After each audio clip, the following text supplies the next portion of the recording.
सनातन धर्म में कोई भी पूजन अनुष्ठान मंत्रों के बिना पूर्ण नहीं होता है। प्रत्येक धार्मिक अनुष्ठान में मंत्रों का उच्चारण अवश्य किया जाता है।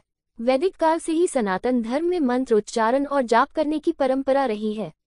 धार्मिक शास्त्रों में मंत्र जाप का विशेष महत्व बताया गया है। धार्मिक महत्व के साथ ही मंत्र जाप के कई वैज्ञानिक लाभ भी बताए गए हैं। ईश्वर को प्रसन्न करने के लिए मंत्र जाप करना सर्वश्रेष्ठ माना जाता है, लेकिन मंत्र जाप के बारे में पूरी जानकारी न होने के कारण हम कई गलतियां करते हैं, जिसके कारण हमें मंत्र जाप का पूर्ण फल प्राप्त नहीं हो पाता है। यदि मंत्र जाप का पूर्ण फल प्राप्त करना है तो इसके नियमों को ध्यान में रखना बहुत आवश्यक होता है। तो चलिए जानते हैं इस बारे में। 3 प्रकार से होता है मंत्र जाप। वाचिक जप। जब सस्वर मंत्र का उच्चारण किया जाता है तो वह वाचिक जाप की श्रेणी में आता है। उपांशु जप। जब जुबान और ओष्ठ से इस प्रकार मंत्र उच्चारण किया जाए कि जिसमें केवल ओष्ठ कपित होते हुए प्रतीत हो और मंत्र का उच्चारण केवल स्वयं को ही सुनाई दे तो ऐसा जाप उपांशु जप की श्रेणी में आता है। मानसिक जाप। जैसा कि नाम से ही पता चल रहा है कि यह जाप केवल अंतर्मन से किया जाता है। इस तरह जाप करने के लिए सुखासन या पद्मासन में ध्यान मुद्रा लगाई जाती है।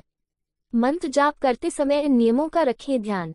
मंत्र जाप से पहले शुद्धि आवश्यक है, इसलिए दैनिक क्रिया से निवृत्त होने और स्नान आदि करने के पश्चात ही जाप करना चाहिए। जाप के स्थान को भी भलीभांति साफ कर लेना चाहिए और एक स्वच्छ आसन पर बैठकर ही जाप करना चाहिए। जाप के बाद आसन को इधर उधर नहीं छोड़ना चाहिए और न ही पैर से हटाना चाहिए। आसन को एक जगह संभाल कर रख देना चाहिए। मंत्र जाप के लिए कुश का आसन उत्तम माना जाता है, क्योंकि कुश ऊष्मा का सुचालक है, जिससे मंत्र जाप करते समय ऊर्जा हमारे शरीर में समाहित होती है। साधारण रूप से जाप करने के लिए तुलसी की माला उत्तम रहती है, लेकिन यदि किसी कार्य सिद्धि के लिए जाप किया जाए तो उक्त देवी देवता के अनुसार ही माला लेनी चाहिए। जैसे भगवान शिव के लिए रुद्राक्ष तो लक्ष्मी जी के लिए स्फटिक या कमलगट्टे की माला श्रेष्ठ मानी जाती है। मंत्र जाप करने के लिए एक शांत स्थान को चुनना चाहिए ताकि जाप में किसी प्रकार की कोई बाधा न पड़े और ध्यान न भटके। जाप करने के लिए प्रातःकाल का समय सबसे उत्तम रहता है, क्योंकि इस समय वातावरण शांत, शुद्ध और सकारात्मक रहता है।